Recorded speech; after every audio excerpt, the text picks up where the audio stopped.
तो हमने न तत् स्वभासम दृश्यत्वात्, यानी कि चित्त जो है स्वयं ज्ञानवान नहीं होता, चित्त स्वयं चेतन नहीं होता है, क्योंकि वह सत रज तम इन तीन जड़ द्रव्यों से उत्पन्न होता है। जो जड़ जो जड़ वस्तु जड़ पदार्थों से उत्पन्न होती है वह ज्ञानवान नहीं होती है। जैसे घट है तो घड़ा है, तो घड़े घड़े में ज्ञान नहीं होता है। जैसे कोई मिट्टी से, या फिर प्लास्टिक है, प्लास्टिक की बोतल है, या फिर मोबाइल है, तो यह चेतन नहीं है, ये जड़ है। इसमें डिवाइस आदि भले डाल दिया गया है तो वह इससे चिप आदि से चल रहा है, परंतु ये चेतन नहीं है, ये जड़ है। जैसे टेबल जड़ है, हम ईयरफोन लगाते हैं वो जड़ है। तो ये जड़ पदार्थ होते हैं, क्योंकि ये सतरज तम इन तीन पदार्थों से मिलकर के बने होते हैं, इसलिए जड़ होते हैं ये। आगे जो है इसमें महर्षि पतंजलि ये कहते हैं कि चित्त दृश्य है, यानी कि जैसे इंद्रियां दृश्य हैं और इंद्रियों के जो विषय दृश्य हैं, वैसे ही चित्त भी दृश्य है। और दृश्य वस्तुएं जो होती हैं वो ज्ञानवान नहीं होती हैं, वह आत्मा के द्वारा चलाई जाती हैं। जैसे इंद्रियां हैं तो इंद्रियां चेतन नहीं है, उनको पीछे से चलाने वाला कौन है? जीवात्मा है। जीवात्मा चेतन है, और जब जीवात्मा किसी भी इंद्रियों को जीवात्मा जब प्रेरणा देकर देता है किसी भी इंद्रिय को, तो ही कार्य होता है। बिना जीवात्मा के प्रेरणा के कोई कार्य नहीं होता है। आप जो है अभी खाना खाना चाहते हैं, या कहीं जाना चाहते हैं, या कहीं किसी से मिलना चाहते हैं, या फिर कहीं किसी से बात करना चाहते हैं, तो वह उसके लिए जो है जीवात्मा ही प्रेरित करता है। कोई भी इंद्रिय है, इंद्रिय स्वयं कोई कार्य नहीं करती है, उसके उसके पीछे जीवात्मा का हाथ होता है। जीवात्मा की जब चेष्टा होती है तो ही कोई कार्य होता है, अन्यथा नहीं होता है। इसलिए ये जरूर ध्यान रखिए कि इसीलिए जो है चित्त है वो जड़ है, क्योंकि सतरजतम जो पदार्थ होते हैं वह किसी न किसी के उपादान कारण होते हैं। अब प्रकृति किसको कहते हैं?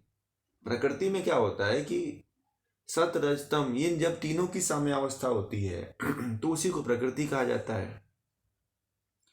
जो चित्त को जो व्यक्ति चित्त को जड़ मान लेता है, जो व्यक्ति चित्त को जड़ जान लेता है, वह ईश्वर और जीव के स्वरूप को भली प्रकार से, अच्छी प्रकार से जान लेता है, और जानने के बाद वह उसका जीवन कृतकृत्य हो जाता है, उसका जीवन सफल हो जाता है। क्योंकि जैसे ही जानता है कि चित्त जड़ है और वह ज्ञानवान नहीं है। आजकल लोगों के बीच में भ्रांतियां ये फैली हुई है। अब मैं इसको व्यवहारिकता की तरफ लेके चलूंगा तो शायद आप लोगों को ये बात समझ में आएगी कि लोगों के अंदर एक बहुत बड़ी भ्रांति ये है कि जो हो रहा है मेरा मन कर रहा है, मेरा मन सोने का नहीं है, मेरा मन खाने का नहीं है, मेरा मन पढ़ने का नहीं है, मेरा मन जाने का नहीं है। तो जब इस तरह की बातें आपके मन में उभरें, इस तरह के विचार आपके मन में आए, तो आप ये समझ लेना कि आप जड़ जो मन है उसके ऊपर, उसके इशारे पे चल रहे हो। आपका जीवन उसके इशारे पे चल रहा है। तो जड़ पदार्थों के द्वारा इस तरह का कार्य होता है। जड़ पदार्थों के कारण ही, जड़ पदार्थों को जब आप अपना मान लेंगे, जड़ पदार्थ को अपना स्वरूप जान लेंगे, तो इस तरह के विचार आते हैं कि मेरा मन नहीं कर रहा है, मेरा मन खाने का नहीं कर रहा है, मेरा मन पढ़ने का नहीं कर रहा है, मेरा मन सोने का नहीं कर रहा है। तो ये तमाम तरह की जो वृत्तियां उत्पन्न होती हैं आपके मन के द्वारा, जड़ चेतन पदार्थ के द्वारा, इसीलिए उत्पन्न होती हैं। तो कभी भी जो है अगर इस तरह का आपके अंदर विचार आता है, तो इस विचार को के मूल में जाइए कि इसका मूल क्या है, ये कहाँ से शुरू हो रहा है। क्योंकि हम वहां पे मन को, चित्त को जड़ चेतन मान के बैठे हुए हैं कि जो कर रहा है वो मन ही कर रहा है, और हम दिन भर सुबह से लेकर शाम तक मन की ही बातें करते हैं, मन के अनुसार ही हम लोग चलते हैं, मन के अनुसार ही व्यवहार करते हैं, मन के अनुसार ही किसी से रिश्ता रखते हैं, नहीं रखना होता है तो छोड़ देते हैं। यही हो रहा है ना। तो आप देखिएगा, सब कुछ जो है चित्त मन की द्वारा ही हो रहा है। जो भी हो रहा है वह मन की द्वारा ही हो रहा है। इस तरह से जब भी आपको, आप लोगों को मेरी सुनाई दे रही है आवाज ना? हेलो, आ रही है ना आवाज? फिर तो नहीं कट रहा है ना? ऐसा मेरे में भी कुछ गड़बड़ हो गई। वीडियो नहीं आ रहा है ना अभी? मैं वही देख रहा था अभी। हाँ, अभी जाते हैं। वॉइस क्लियर है ना? हाँ हाँ, ठीक, अब आई? ठीक ठीक। हाँ ठीक है, ठीक। आज पता नहीं क्या है, नेटवर्क की प्रॉब्लम है कि ऐसा क्यों हो रहा है। तो जो चित्त होता है, वो चित्त को महर्षि पतंजलि कहते हैं कि वह ज्ञान नहीं है, उसके पास ज्ञान नहीं है। संसार के लोग कहते हैं कि चित्त ही सब कुछ कर रहा है, मन ही, एक गाना चला है, मन ही देवता मन ही पूजा, है वो ना, तुम ही देव, मन से बड़ा न कोई, एक गाना है ना, फिल्मों में पुराना गाना है। तो ऐसा हुआ कि जो अज्ञानी लोगों ने कुछ ऐसा लिख दिया गाना, जिनको ज्ञान नॉलेज नहीं था, तो मन को देवता बना दिया, मन को ईश्वर बना दिया। और मन जड़ है। हमारे ऋषि मुनि कहते हैं कि मन जड़ है, और हम लोगों ने क्या बना दिया, उसको देवता बना दिया, और मन को देवता बना करके पूजने लगे। जब मन को देवता बना के पूजने लगे तो हुआ क्या कि हम मन तक ही सीमित रह गए, मन से आगे नहीं बढ़ पाए। जो भी हमारी चेष्टा हुई, जो भी हमारा कार्य हुआ, वो मन के द्वारा, मन को लेकर के ही हुआ, और अब तक वही हो रहा है। आप देखिए, सुबह से लेकर के शाम तक आप अपने जितने कार्य करते हैं, सब मन के द्वारा जो प्रयोजित होता है वही कार्य करते हैं। क्यों करते हैं? कभी आपने सोचा है कि हम मन के द्वारा प्रयोजित कर्मों को ही क्यों करते हैं? इसके पीछे कोई ना कोई तो कारण होगा ना, कि क्यों हम मन के द्वारा प्रयोजित कार्यों को करते हैं। क्यों? क्योंकि हमें जीवात्मा और ईश्वर के स्वरूप को अलग अलग नहीं जान रहे हैं। हम एक ही मान रहे हैं कि चित्त अलग है, चित्त एक है, जीवात्मा एक है, परमात्मा अलग है, और ये तीनों अलग अलग हैं। तीनों का अस्तित्व अनादि है। जब तक हम तीनों को अनादि नहीं मानेंगे, तीनों का अस्तित्व अलग अलग नहीं मानेंगे, तब तक जो है हम मन की ही करेंगे, मन को ही देवता मानेंगे, मन को ही ईश्वर बना करके पूजेंगे, हैं? तो मन को देवता बना करके पूजना छोड़ दीजिए। ये अगर आपके भीतर चल रहा है, इस तरह का विचार आपके अंदर आ रहे हैं कि मन ही सब कुछ है, मन ही जो करता है वही सर्वश्रेष्ठ है, तो इसलिए जब उसको आपने सर्वश्रेष्ठ मान लिया, तो आप जो भी कर्म करेंगे जीवन में अपने, जब भी करेंगे, वो तो आपका कर्म जड़वादी ही बना रहेगा, ज्ञानपूर्वक नहीं होगा। कहा जाता है कि आप कोई भी कर्म करिए तो ज्ञानपूर्वक करिए। ये कहा जाता है कि आप कोई भी कार्य करिए तो उस कार्य को देखिए कि मैं उस कार्य को कर रहा हूं। टीचर ये कहता है, स्कूल कॉलेजों में ये फेमस एक शब्द है कि प्रेजेंस ऑफ माइंड, कि अपने मस्तिष्क को उपस्थित रखो। ये कहा जाता है कि मन को यहाँ पे स्थिर रखो, कि तुम यहाँ हो, शरीर से तो आप मेरे यहाँ सामने दिख रहे हो, परंतु हो नहीं।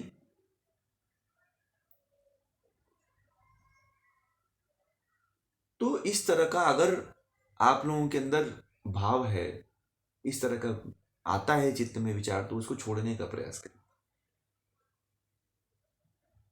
महर्षि पतंजलि यही कह रहे हैं कि मन ज्ञानमान नहीं है, मन जड़ है, मन चेतन नहीं है, आत्मा चेतन है, ईश्वर चेतन है। ये तो जो मन होता है, जो जड़ पदार्थ होते हैं, वो ईश्वरीय कृपा से चलते हैं। निमित्त, इनका निमित्त कोई और है। और जब शरीर से जब तक ये जड़ पदार्थ जुड़े रहते हैं, जब जीवात्मा से जड़ पदार्थ जुड़े रहते हैं, तो उसे जीवात्मा चलाती है। जीवात्मा की बिना चेष्टा के कोई कर्म नहीं होता है, उसमें जीवात्मा की संलग्नता होती है, तभी कोई मनुष्य जो है, कोई व्यक्ति जो है कार्य करता है, कोई इंद्रियां जो है अपने विषयों की तरफ दौड़ लगाती हैं। उसमें बिना जीवात्मा के सहयोग के, जीवात्मा यहीं पे अगर कोई व्यक्ति अगर साधना करना चाहता है, साधना की उच्चतम गहराइयों को प्राप्त करना चाहता है, तो जीवात्मा को और चित्त को अलग अलग मान ले, अलग अलग जान ले कि हाँ वास्तव में ये अलग अलग है।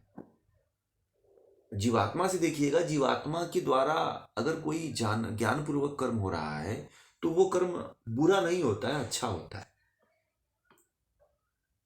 आप देखिएगा, अगर जड़ पदार्थों के द्वारा, अगर जैसे मान लीजिए कि चित्त है, इंद्रियों के विषय हैं, इनके द्वारा जो कर्म होते हैं उसमें बड़ी त्रुटियां होती हैं, बहुत सी समस्याएं होती हैं। व्यक्ति जीवन पर्यंत उन्हीं समस्याओं में उलझा रह जाता है, वह निकल नहीं पाता है, और वह ना ही निकलने की कोशिश करता है।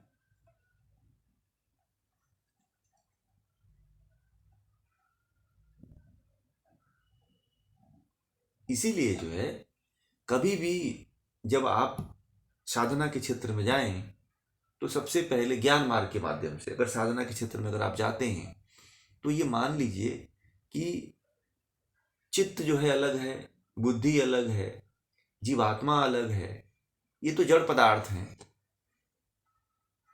ठीक है, तो जड़ पदार्थों के साथ संयोग नहीं रखना है। जड़ पदार्थों के साथ जब तक आपका संयोग रहेगा, जड़ पदार्थों से जब तक आप घुले मिले रहेंगे, तब तक जो है आप कभी भी आत्मा का साक्षात्कार नहीं कर सकते हैं।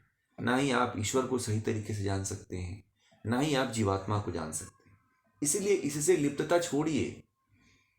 इससे लिप्तता को जब तक आप नहीं त्यागेंगे, तब तक जीवन को आप धन्य नहीं कर पाएंगे।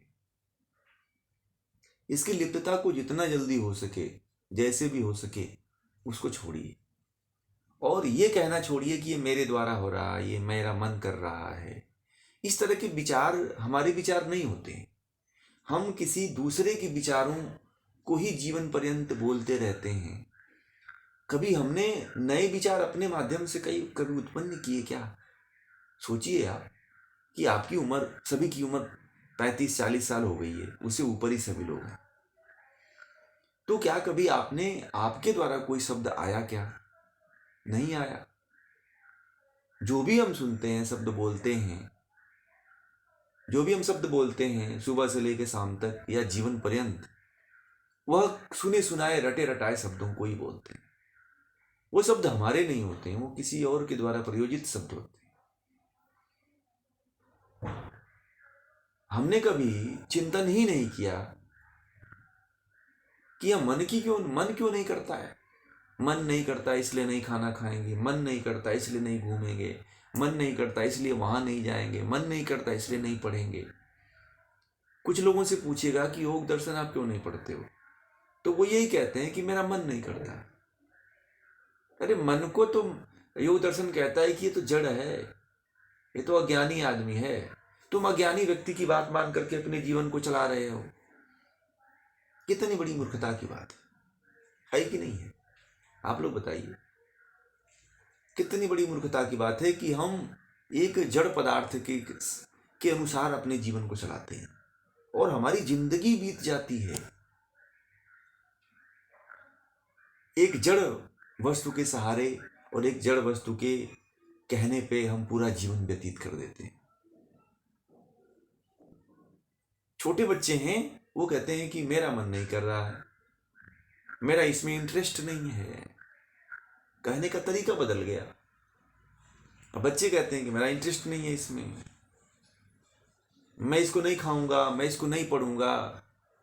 देखिए, ये जो जड़ पदार्थ होते हैं अपनी सत्ता लोगों के बीच में इतना ज़्यादा हावी करके रखे हैं कि लोग इसीलिए जो है बीमारियों से ग्रसित हो रहे हैं। कोई आत्महत्या कर रहा है, कोई नदी में कूद रहा है, कोई फांसी पे चढ़ जा रहा है, कोई जहर खा रहा है, कोई अपने 10 मंजिला इमारत पर चढ़ करके कूद जा रहा है। तो ये सब मूर्खता वाली बातें हैं। जो मूर्ख, जिनको ज्ञान नहीं है, वो ऐसे ही कर्म करते हैं।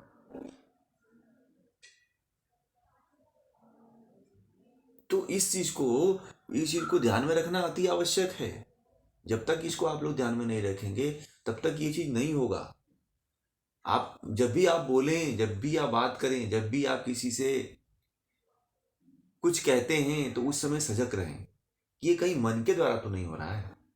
मन के द्वारा हो रहा है तो उसको रोकने का प्रयास करिए। और वहां पे थोड़ी सी विचार विमर्श करिए थोड़ा, कि क्या ये हम जो करने जा रहा हूं, ये कहीं जड़ मन के द्वारा तो नहीं हो रहा है। चेतना, जीवात्मा चेष्टा करती है, परंतु मन जो होता है, जो चित्त होता है, वो अपने अनुसार, इंद्रियों के अनुसार बहका ले जाता है।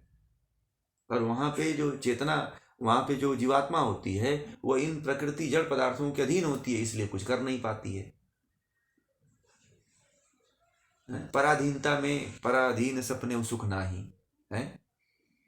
कहा जाता है कि पराधीन सपने सुख नाही, यानी कि पराधीनता में, पराधीनता एक ऐसा दंश है जिसमें सपने में भी व्यक्ति कुछ नहीं कर सकता है, सपने में भी नहीं कुछ कर सकता है।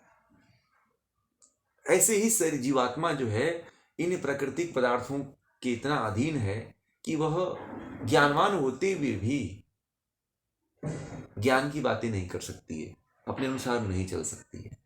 वो दूसरे के अनुसार चलती है, वो चित्त के अनुसार चलती है। छोटे बच्चे से लेकर के बड़े बच्चे तक, बड़े बुजुर्ग तक यही कहते हैं। ये दृष्टांत मैं जो बार बार आपको कह रहा हूं, क्योंकि इसमें ही पूरा इस सूत्र का सार समाया हुआ है। अगर जिस दिन ये व्यक्ति समझ जाए कि ये मेरा मन नहीं कर रहा है, तो मन को अगर जिस दिन छोड़ देगा ना कि ये मेरा मन नहीं कर रहा है, वह चेतना के परम शिखर पे पहुंच जाएगा। और इंद्रियां क्या करती हैं कि जैसे आप अपने बारे में सोचना प्रारंभ करते हो, जैसे आप अपने विषय में सोचना प्रारंभ करते हो, वैसे ही चित्त ये कहता है कि मेरा मन नहीं लग रहा है यहाँ पे, मुझे आज ठीक नहीं हो लग रहा है। लोग कहते हैं कि आज जो है ना, मुझे बड़ा बोरियत महसूस हो रही है। सुना है आप लोगों ने? छोटे छोटे बच्चे कहते हैं कि मैं बोर हो रहा हूँ।